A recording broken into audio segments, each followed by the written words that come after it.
Hello and welcome to Ware Gaming News for the week of August 17th. My name is Nick, and across the world from me is Josh. Say hi, Josh. Hi, Josh.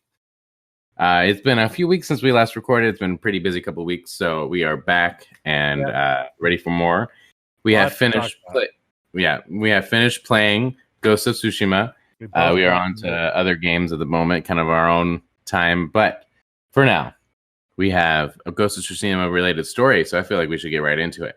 I agree. With 2 weeks off, we can't waste any time. We got to talk about the news. So, though I and Josh just finished Ghost of Tsushima and thinking that there's nothing left to do, we both got the platinum for it. Turns out there's going to be plenty more to do. Which is great. Before you get into it, I wanted to say, because, we were talking about it last night, and I was like, I platinumed the game. I'm still running around and just doing random stuff because when I beat Last of Us, I deleted it off my console. I was done.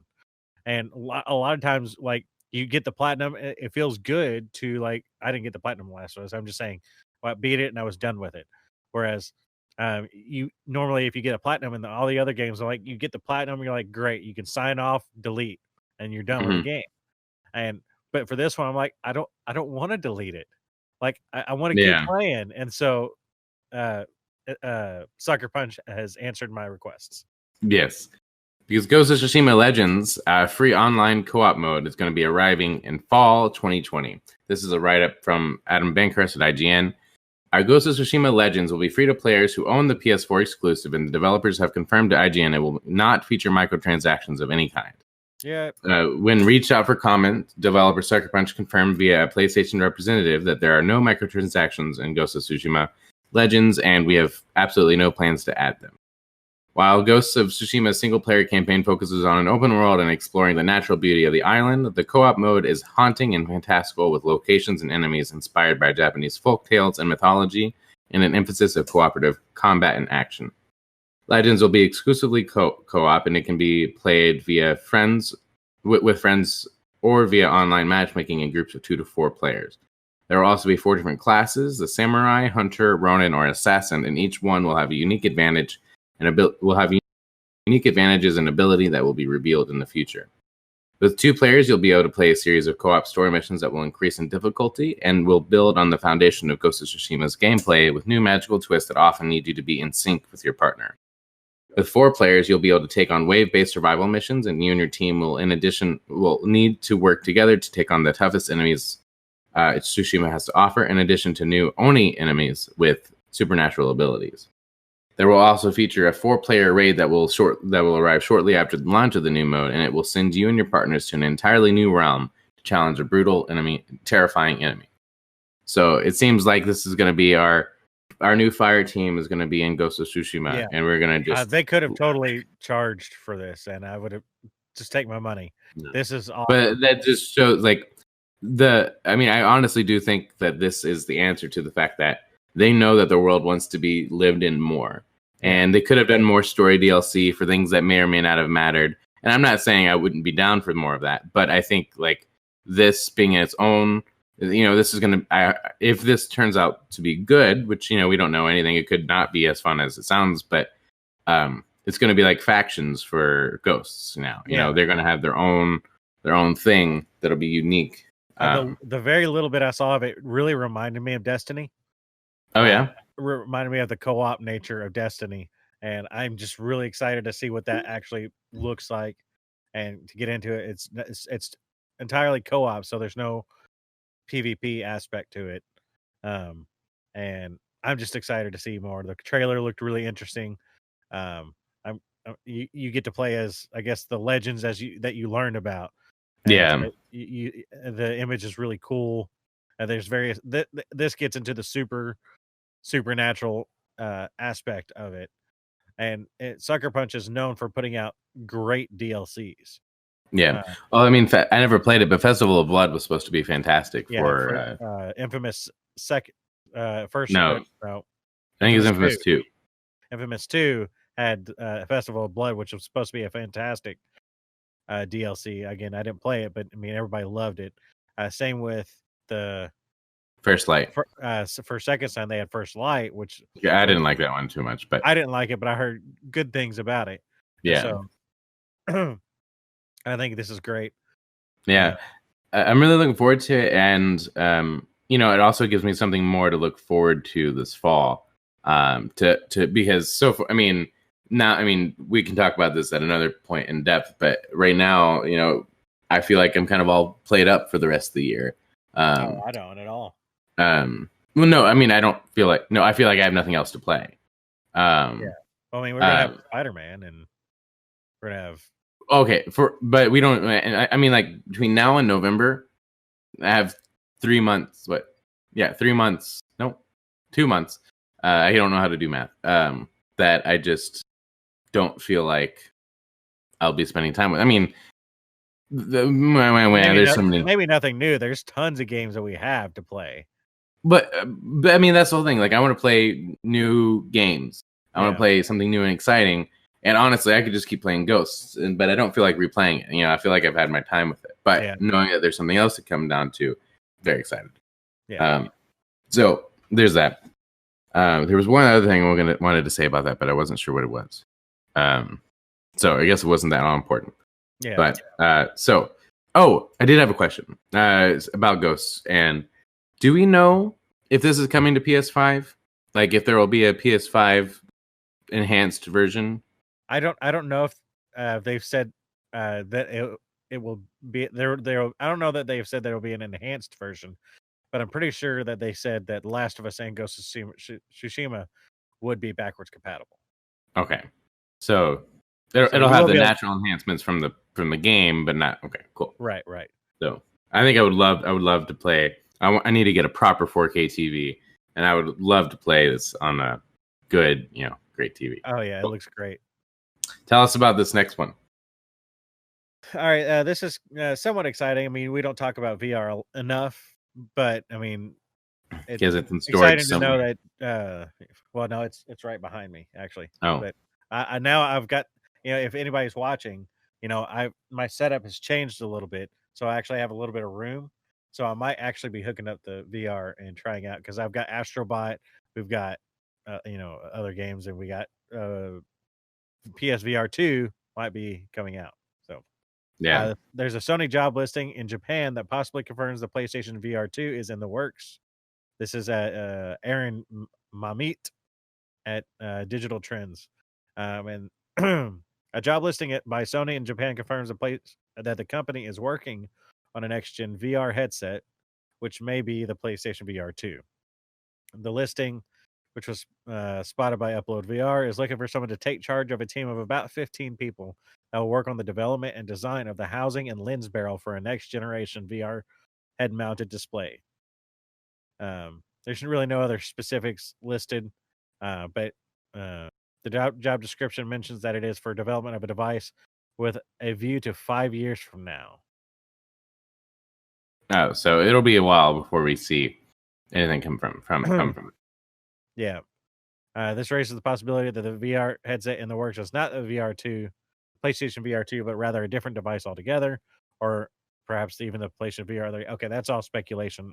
That could just mean we're not going to see hardware for a while. Yeah. Or that it's going to be a hardware that sees revisions for a while. Yeah. Well, another thing that this article notes is that it's not being made by SIE, but under Sony Corp proper. So it could be a Sony headset device that's not a PSVR. Sure. Or it could be. It could be like a not PlayStation branded. It could be just a VR. Yeah, headset. That'll play a PlayStation games, I'm sure. But it's all in the weeds. We just know something's happening, and it'll come out in at least 5 years. Yeah.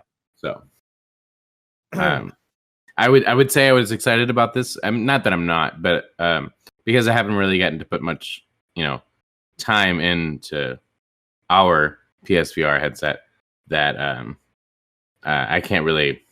Because I would love to have played Iron Man, I'd love to play Beat Saber. I just can't. I don't have the space or the VR headset. So yeah.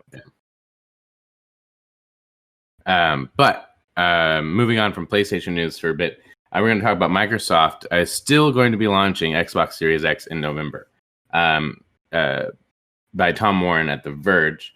Of course, one of the big pieces of information we'll also talk about and later is the Halo Infinite has been delayed. I don't think we talked about that yet. Halo Infinite has been delayed, which was a big bummer for Microsoft and for fans, of course. Yeah. So I think the last we talked, or the last show was the Xbox Showcase post show or recap, and where I specifically was pretty critical of what they were putting out there, and with the Halo delay that we'll talk about in a second, that shows that they were receiving a lot of criticism, I think. Yeah. All right. So at this point, it's pretty common knowledge that Halo will not be coming out this year, but the Xbox Series X will still be. Microsoft is committing to launching its next generation Xbox Series X console in November. The company had previously only confirmed a vague holiday 2020 release date for the Xbox Series X, but at least we know the month now. Microsoft isn't providing a specific date, but the author, Tom, has been hearing recently that in the first week of November, it looks like it'll be lining up to be the launch time for the Xbox Series X. That could, of course, slip into further November with uncertainty around pandemic-related manufacturing issues and more. The November launch date for the Xbox Series X is being revealed today as Microsoft and 343 Industries make the difficult decision to delay Halo Infinite into 2021. Microsoft had been planning to launch the Xbox Series X and Halo Infinite simultaneously this fall, which goes into our next topic. Yeah, which is that. Do you want me to continue, or go for it? We'll get into it. We'll talk about it all together. Yeah. Emma Boyle from Tech Radar breaks down an interview with Phil Spencer. This Xbox Series X won't have Halo Infinite when it launches in November this year, but it will have Xbox Game Pass and Xbox. Phil Spencer has expressed confidence in the pulling power of its combination. Appearing on Gary Whitta's Animal Talking earlier this week, Spencer acknowledged that while the delay of Halo Infinite is disappointing to people, it's disappointing to us. The absence of the exclusive title isn't going to change too much for the Xbox Series X launch strategy. According to Spencer, when it comes to the launch of the Xbox Series X, you're going to hear a lot about the console and a lot about Game Pass and how we think those two together are a real great value proposition for gamers going into the next generation. Through discussions with customers, Spencer said they're finding that the service is a real decision maker for them and is a real decision maker for people that are both on our platform and people evaluating Xbox Series X as a console for them. So we got the console still coming out this year, no matter what, rain or shine, it's happening. Yeah. And to know that we have, not that November wasn't already the date in our heads, our collective mindset. At least we know it's coming out in November, which probably means the PS5 is as well. And that also tracks. It actually tracks earlier. They had apparently on one of their websites or something that someone had changed the holiday 2020 to Thanksgiving 2020, and then that was quickly fixed. And they're like, no, it's still holiday 2020. We're not committing to, or that date hasn't been set or anything. But so November was pretty much the set, which tracks with the last couple console releases have been, at least between Sony and Microsoft, have been in November. I think for PS4 and PS3 we're all in the November window. So I just want to know, why don't we know how much this thing's going to cost yet? This goes beyond. I feel like on a lot of horses. That's just a poor dead horse that I'm tired of. I know, but I feel like it just goes beyond playing chicken, this, it's getting to the point, and I don't even know if we've probably limited it a few times on the show, but it's just like, we're not made of money, and, I'm working on paying off my credit card just so I can put that on it, and so it's just like, we need to know how much these things are going to be, but looking at these, what they're talking about here. Going back to the, we are going to launch in November, regardless of Halo, and it doesn't change their plans. Which, after watching the last showcase and seeing their plans and 343 came out and acknowledged that, we understand that people weren't thrilled about how it looked. Aesthetically, they were like, it is what it is. Like, we're going back to this, the Halo 1 through 3 visual style, because that it was more simpler. It was the color palette and the artistic design that they wanted to go with. Yeah. And if people didn't like that, they accepted that, but that's the way they wanted to go. But they did concede that it didn't look as great as they would like it to look, and that they're going to continue to refine that and make it look better and better as we get closer. And I think that the delay definitely speaks to they didn't realize the backlash they were going to get, Mhm. and saying that they were going to have to go back probably a little bit and clean things up to be a little bit more presentable, because it goes back to you were trying to sell me your $599 that we're pretty much going to get. It's going to be $500 to $600, and it's going to be the most powerful console. You're still touting it as it's going to be the most powerful console, but you don't have anything to show for it. And so that's what people are looking at Halo. That tends to always look pretty good. Usually Yeah. is a very good looking game. To show a Halo game called Halo Infinite, this is going to be the platform for 10 years, and it looks okay. Yeah. And I mean, it kind of analogous to, I mean, in a different way, but like Destiny's track, where it had this really impressive launch, and then it came out and it was like done. And this was supposed to be the game to end all, not to end all games, but this is what it was going to be. And so Halo now in that spot, I do think when, now that they're giving themselves more time, that I think when the game comes out, it'll be what most people want, or at least it'll be a game that deserves to be played. I think mostly what the problem stems from is they just haven't shown anything until now, and it's supposed to come out in a couple months. Yeah, like if because the Halo stuff is not for me, and so what I say doesn't matter. But the fans of Halo that aren't a little worried about it, they've gone for years now without since Halo 5, which was kind of a disappointment story wise, and we've been hearing about Halo Infinite for 2 or 3 years now, and with most Halos, about a year in advance, they're already doing a multiplayer beta. So now we're getting to 4 or 5 months before launch, and it looks like you're still in alpha or something. That is cause for concern. So yeah. Well, I mean, we'll see how it all plays out. I think people keep now. I mean, I think. Oh, sorry. Go ahead. Oh, I was going to say, I think hammering in on the Game Pass now is what they have to do. I think the way to market what Xbox is doing is that whatever the price of the console is, plus $10 gets you all the games you ever want to play. 15.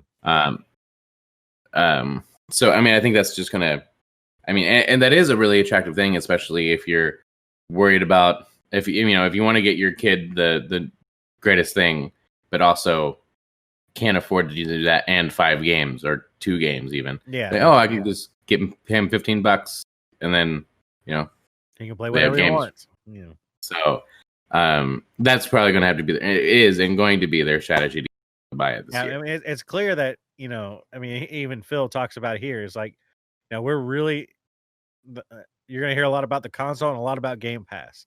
And the whole point of that last showcase is all of these games are on Game Pass. And it's really showing you the value proposition of, even if Halo isn't going to be the graphical powerhouse that you might want it to be, there's going to be a several dozen games. I don't know how many games are on Game Pass, but dozens of games that you could play at a whim. And all the first party games, you could play anything. And sorry, I have a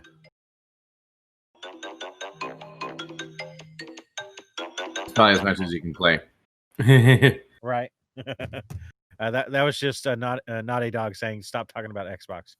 But my track of thought is we were talking about the value proposition of Game Pass. Yeah, and that's where they're going to try to win hearts and minds. Is you're going to have all these games. We have third party games as well as first party games. I think whatever event that comes up next, they got to hit on some of these big like third parties coming to Game Pass. I think that's got to be what it is. They got to talk about Initiative. Initiative has to be like a big drop. We have to know what they're working on. I don't know that they're ready to talk about what they're working on, but I think that would go a long way. Yeah, I agree. Something that isn't as far away as we thought it was going to be, well, it's been taking a long time to be talking out, is this new article. Do you want to talk about it? You want me to talk about it? Go for it. So we don't have a full article on this. You can go over to IGN to read out more about it. But today, WB Montreal has teased once again their next Batman game, or at least potential We don't know that it's Batman, but we know that it's Batman. Coming out tomorrow, the 18th, we'll have more information. So that's something to watch. Exciting because it's about time for another Batman game. The one that's supposed to be set in the Court of Owls, which I actually really liked that comic. So it was. Yeah. To be honest, I believe without much I'm sure when I was younger I might have skimmed a comic here or there, but I believe Court of Owls was the first book that I've bought deliberately, first comic that I bought deliberately to read. I don't know why I wouldn't buy a comic deliberately. I mean, I've bought comics before because it was something I thought you should do. We're just not comic book readers. Right. And I really liked it. I thought it was a really good story. So I'm excited to see. Yeah, I actually read that one as well, and I enjoyed it. Not only. Huh? Hang on, drop my keyboard. Yeah, so we'll see. Yeah. But not only are we getting news about a Batman game, we finally, after years of waiting, predicting they're going to be at E3 or Gamescom or Game Awards. Where is Rocksteady? And Rocksteady just repeatedly the night before just breaking everybody's hearts. We're like, hey, we're working hard, but we're not going to be at the show tomorrow. Like, oh, come on. Where is the Superman game? What are we going to? And so we finally know what they're working on, and it is not a Superman game, but it is a Suicide Squad game, which was rumored a long, long time ago. Yeah, I actually don't remember that rumor. Yeah, but it was rumored way, way back. But from my understanding, it was that was the plan. And then when the Suicide Squad movie came out and kind of bombed, I think it kind of worried the studio for a while. So I think that might be why they either went real quiet on it and to double down what they're working on, or may have thought of switching it up. Mm-hmm. But they decided not to switch it up clearly. And this article is from ONS Good at Polygon. A Suicide Squad game from Batman Arkham series developer Rocksteady is in development with full announcement coming in 2 weeks. The studio teased the announcement in a movie poster style tweet on Friday morning, showing Superman in the crosshairs of the supervillain squad. More will be shared on August 22nd. It's this Saturday. That is this Saturday. The teaser confirms rumors earlier this summer that a Suicide Squad game was in the works. In June, users on Reset Era. I mean, I heard this a lot longer ago, years ago, that they were working on Suicide Squad. So, in June, users on Reset Area discovered a couple of domains registered to Rocksteady that referenced Suicide Squad, and Eurogamer subsequently reported that it and a game based on Gotham Knights made by WB Montreal, teased repeatedly over the past year, would be revealed at the DC Fandom, which is August 22nd. One of those URLs, Suicide Squad Killed the Justice League.com, appeared to be a good indicator of the game's premise, based on the teaser poster, which features an evil-looking Superman. Yeah. So it's really cool. Rocksteady's finally getting the ball rolling. I'm sure this weekend we're gonna see a 1 minute teaser, if that, and it'll be. I think it's got to be more than that. You think so? I think after such a long time, I mean, the last thing they did other than Batman VR was Arkham Knight, which came out in 2015. So they've been 6 years ago. At least 5 years ago. And that's to say they weren't doing anything ahead of time. So Yeah. I think at this point we have to see a gameplay reveal. Yeah. And a story gameplay reveal. Yeah. I think they will, because there's still a lot of questions, but I think the questions isn't really, they're kind of rhetorical in a way when I hear people talk about it, because I think we all know what this game is, but we don't want it to be that game. What do you think the game is? I mean, it's a team-based game. Whether or not it's I think there's rumors or there's confirmation that it's going to be a games as a service game, where you're systematically taking down the Injustice style Justice League. They're all evil, taken over by some being or something, and you're going to take them down. And what we all wanted, it was a really, was, like you said, the Superman game. We wanted like a really awesome, like powerful Superman story that we figured only Rocksteady can do. And it's not to say that they'll never make that game, but with this being the story that we're getting, it just seems a little like, and since it probably be, it sounds like it's going to be a games as a service game. I just don't want that anymore. Like, I don't really want it in Avengers, and I'm going to give it a try, and maybe I'll like it, but like, I'm just kind of tired of. I haven't heard the rumors about it being games of service. I guess it would make sense to be a games of service, but I can say that this doesn't excite me at all. Yeah. Other than that, it's Rocksteady. I was excited when I heard the rumors about like the Teenage Mutant Ninja Turtles game, or the Superman game, or a Batman Beyond game. But the Suicide Squad has been a part of DC that I've just never cared about in general. Yeah.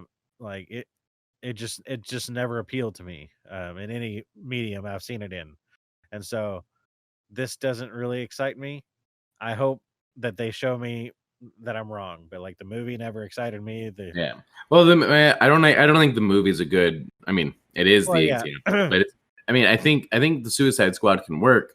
It's just not the kind of game I wanted. But they've done Suicide Squad in Arrow. They did it in Smallville. They did it in the Batman animated series, and it just never works for me. So yeah. Well, the thing is, I think at the end of the day, I do trust Rocksteady a lot. So I think that I think what we'll get out of them is, I think the game itself, regardless if we like the idea of it, will be a quality game. Oh yeah. And we could be wrong, but like, if I just don't like the idea of killing the Justice League, or I don't know if we're going to be killing the Justice League, even though that's the name of the game. But I just don't, unless the Justice League is a team of different kinds of people. Like if it's a new Justice League, if we're going to get Deadshot, but hey, or it's a clone Justice League, huh? Or it's a clone. Yeah, or like Batman, like in Injustice, is the only one who can save. So Batman's a part of the like suicide. Like I just know it doesn't make sense. I will say though, I really like the teaser image though, because it never occurred to me that a C and a U could be the same thing. So when the Suicide Squad bullseye is there, the C and the U are used, and I'm like, that's really clever. I've never considered that as like a thing, but yeah. I thought it was a fake when I first saw Oh really? The poster. I was like, well, that looks like just someone did a bad Photoshop of a movie poster, and then it was real. I was like, oh, well, okay. Yeah. I was like, because that looks like a B-rated Superman, and well, I didn't pay too much mind about that, but I did want it to be something else. I also think it's weird, going back to both stories, like WB Montreal made Batman Arkham Origins, but it was not really my favorite of the Batman franchise, Arkham franchise. So I was kind of disappointed to do it. Did you beat it? Yeah, I did beat it. But it wasn't my favorite. And so I was really hoping that it wasn't true, that WB Montreal was the one working on that. This was a while ago. Obviously, I've known that they are. But just because it wasn't the best feeling one, I was just hoping that Rocksteady was actually Yeah, making it. and it wasn't Kevin Conroy, and it Yeah. wasn't Mark Hamill. Now that they're branching out and it's not a game and stuff like that, it makes sense. Yeah. And I'm excited anyway. You need to get back. Do you think this will fall into the Arkham universe? No, I think it'll be a new bet, like a new kind of bet. Apparently, at the end of Arkham Knight, they teased the Suicide Squad. Oh, you mean Suicide Squad? I thought you Yeah. meant Court of Owls. Yeah, I could see that. I could see because, it. They initiated the Nightfall Protocol, so Yeah. Batman went underground because they revealed who he was, and so maybe he does form the Suicide Squad, and Do you think? But like, who are the people going after him? I mean, I guess the Justice League. well, it could be, but I don't think he would turn on the Justice League. Well, as far as we know, there's not a Justice League in the Arkham games. Well, they talk about him. Do they? Yeah. I don't remember that. I remember in Arkham Knight, you going around and people on the street talking about Wonder Woman and Really? Yeah. Maybe I need to replay that game. That when I think of the Arkham games, I only think of Arkham City because I've played that one the most. So maybe I need to replay Night. Maybe that's what I could do. Instead of playing any new game, I can just play Night. Or we have Persona 5 Royal. I got Crash Team Racing. We've got. But none of those speak to me right now. Yeah. But let's. You want to talk about Epic and this whole Epic debacle? There's been an epic fight going on, and so let me get a drink real quick because my voice is a little dry. This is a long one. Take a drink. All right. So the Epic CEO, Tim Sweeney, says Apple Fight is about the basic freedoms of all consumers and developers. This is by Nick Stat. I didn't get where it was from. I will look it up while you keep talking. Nick Stat. The Verge. The Verge. All right. Epic Games CEO Tim Sweeney has issued a series of public comments on his personal Twitter account regarding the legal fight the Fortnite creator initiated with the Apple Store yesterday, or at the time. It's been a few days now. The following the iPhone maker's removal of the game from the App Store. In the 4-part thread, Sweeney says the fight isn't about money, rather than the he says Epic is fighting for the basic freedoms of all consumers and developers. Quote, at the most basic level, we're fighting for the freedom of people who bought smartphones to install apps from sources of their choosing. The freedom for creators of apps to distribute them as they choose, and the freedom of both groups to do business directly. The primary opposing argument is smartphone makers can do what they want, is an awful notion. We all have rights, and we need to defend our rights against whoever would deny them, even if that means fighting a beloved company like Apple. Some other tweets continue. Another argument against supporting the hashtag free Fortnite is this is just $1 billion company fighting a $1 trillion company about money. But the fight isn't over Epic wanting a special deal. It's about the basic freedoms of all consumers and developers. Finally, there's nothing wrong with fighting about money. You work hard to earn this stuff. When you spend it, the way it's divided determines whether your money funds the creation of games or is taken by the middlemen who use their power to separate gamers from game creators. I guess so. This kind of summarizes what they did. So yesterday, Epic orchestrated a calculated public performance designed to highlight what it claims are Apple's alleged monopolistic practices. Epic takes issue with Apple's operation of the App Store and the rules that bar developers from using third-party payment systems that bypass the marketplace's standard 30% cut, as well as restrictions banning developers from distributing software directly to consumers.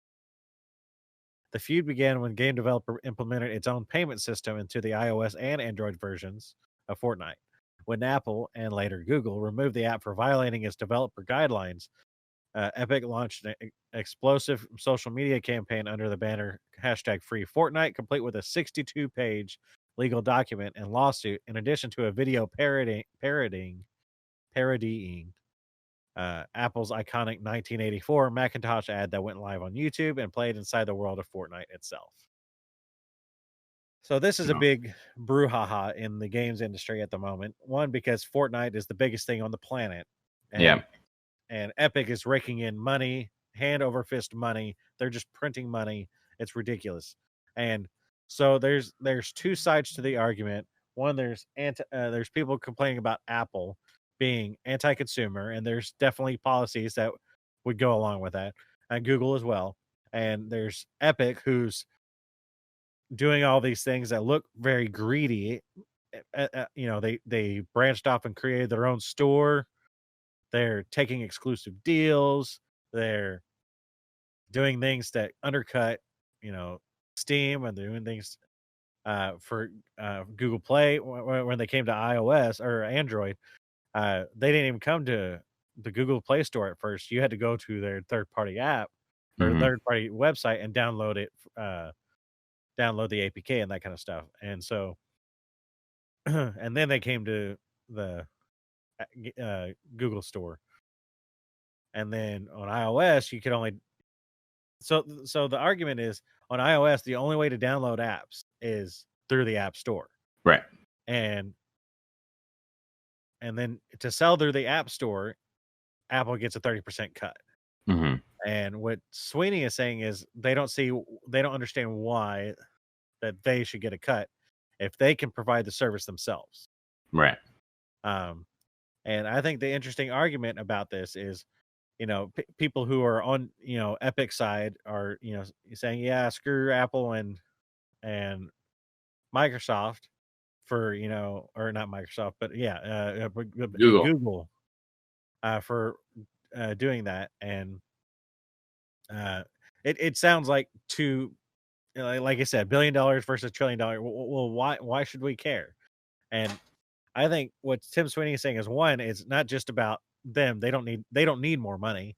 It's about all the developers. Why if any developer, an indie developer puts out a game, why does Apple get a 30% cut of it when Hmm. they could partner with Epic and have their own, and they could have a launcher as well? Apple curates their own so to protect its consumers or whatever. But we saw that Microsoft can't even put xCloud on iOS because of they can't rate every game or something that's on the service. Yeah. But on the same token, Netflix is on iOS, and they can't rate every movie that's on Netflix. So Yeah. It's weird. there's a weird dichotomy and double standard. And Tim is saying, why do I have to use the App Store at all? Like, why can't you download whatever app you want on your phone that you paid $1,000, $2,000, $1,200 to own, but now you're forced to buy and pay for things on the App Store, and Apple gets a cut? Yeah. And I think this is an interesting argument because the same could be applied to the consoles. Yeah. Because Sony has a console that, in order to sell on the console, like, they have to get a cut. So if you buy a Fortnite, an Epic game on the PSN store, PlayStation gets a 30% cut. Well, we don't know that it's 30%. I think that's another thing. It is a 30% cut. Is it? That's the industry standard for like this kind of stuff. Oh.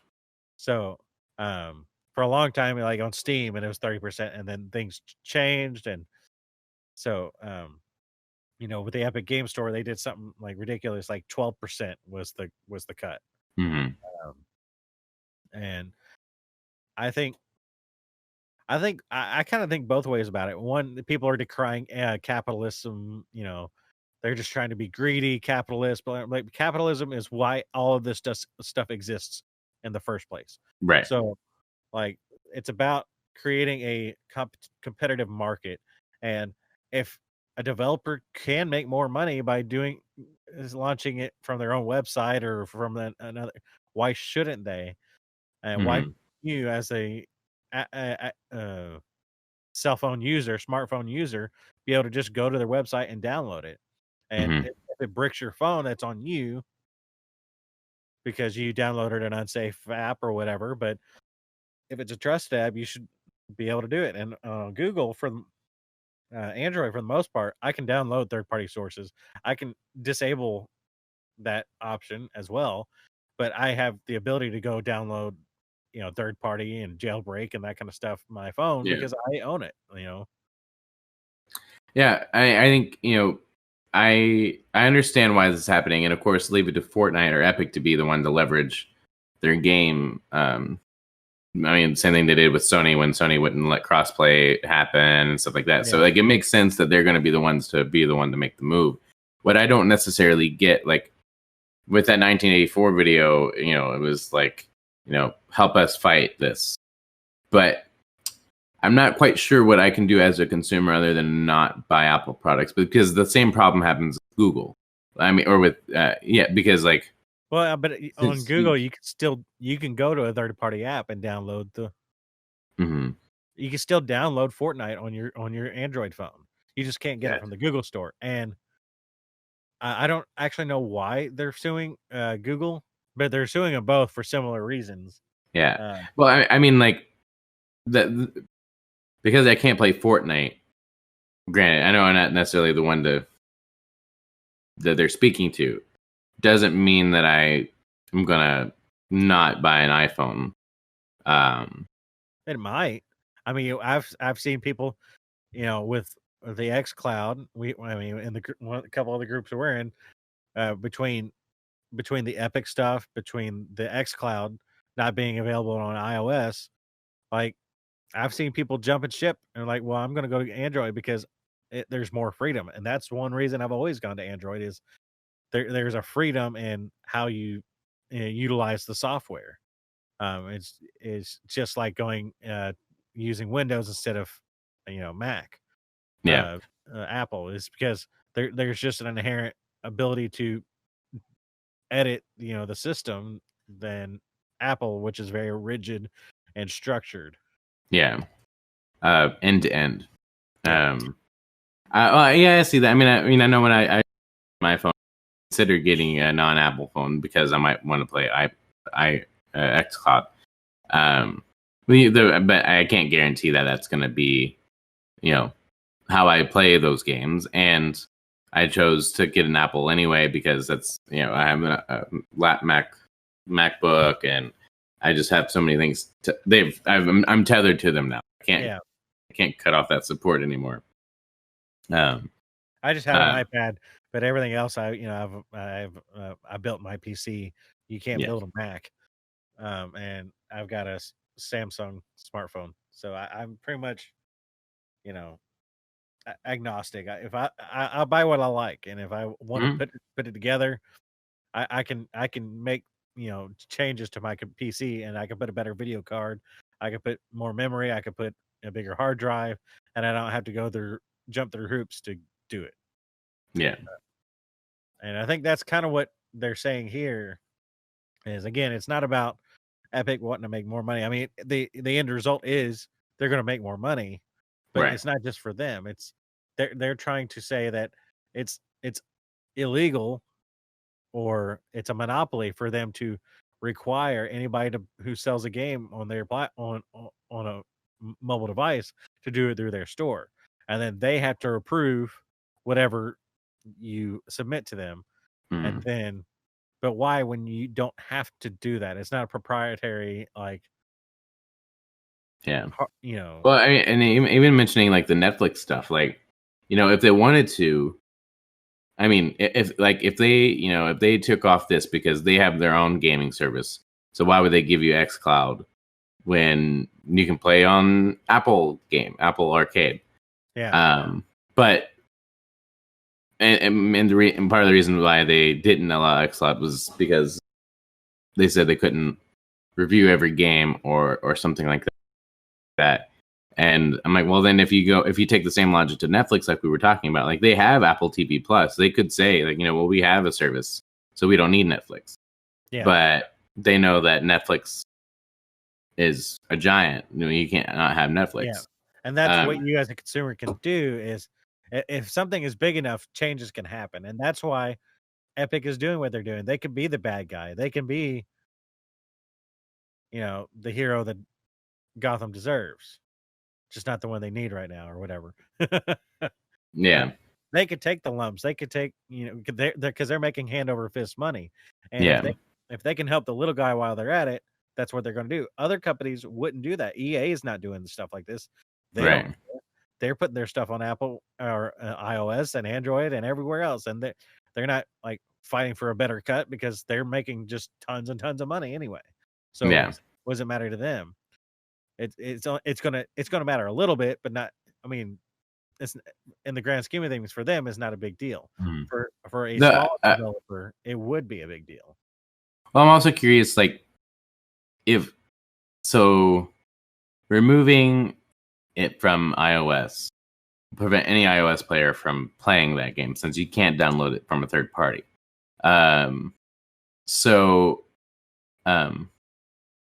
But what they want is for you to be able to play to get your game however you want.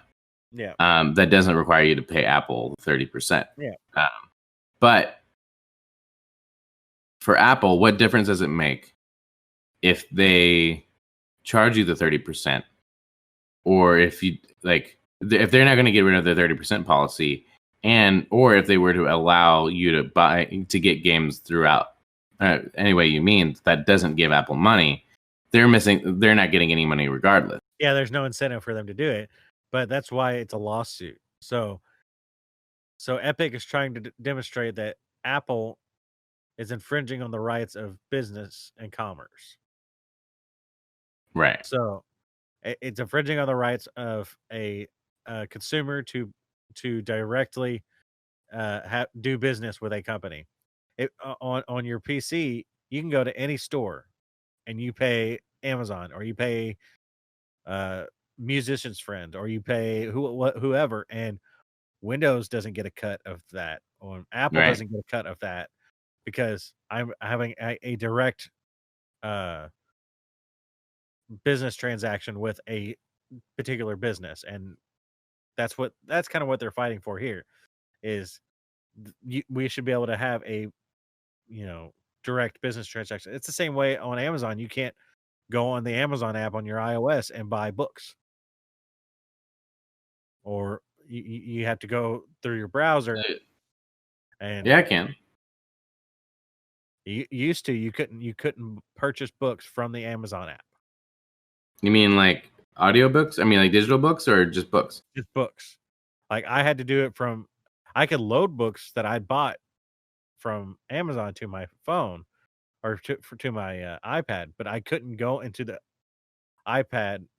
Amazon app on the iPad and buy a book. See, I am on the Amazon app, and I have just clicked on a book, and I can add it to my cart, and it will be here in a few days. Like no, an ebook. Oh, so like a Kindle book. Yeah.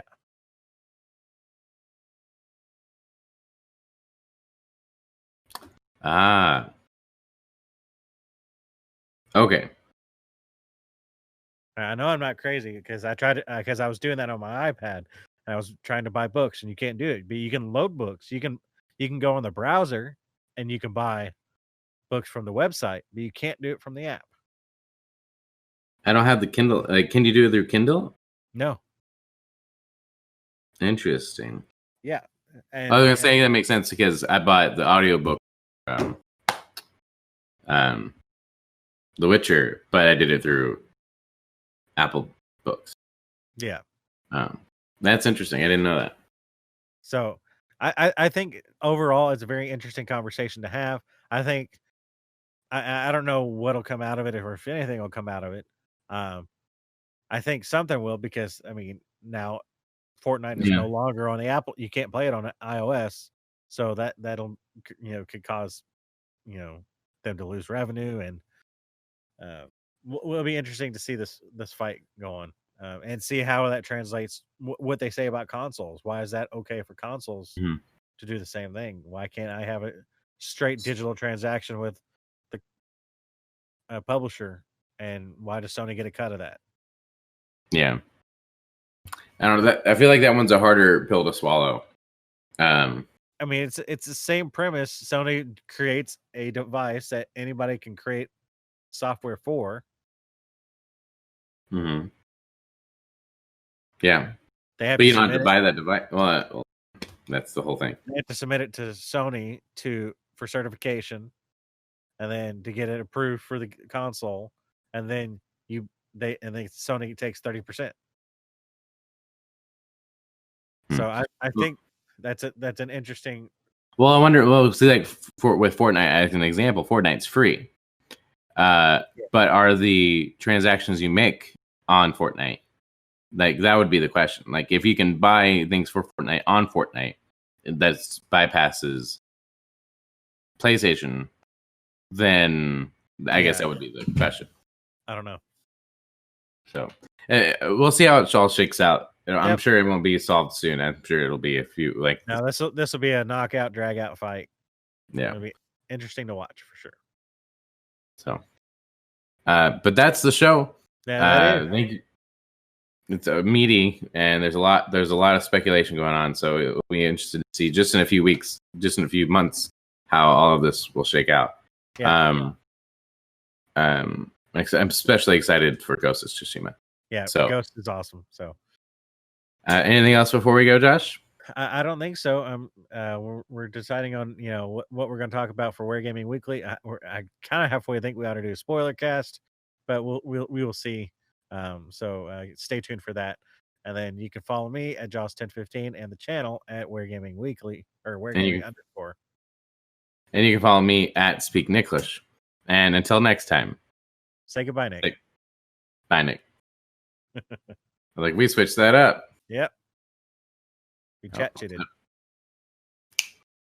Flip that shit.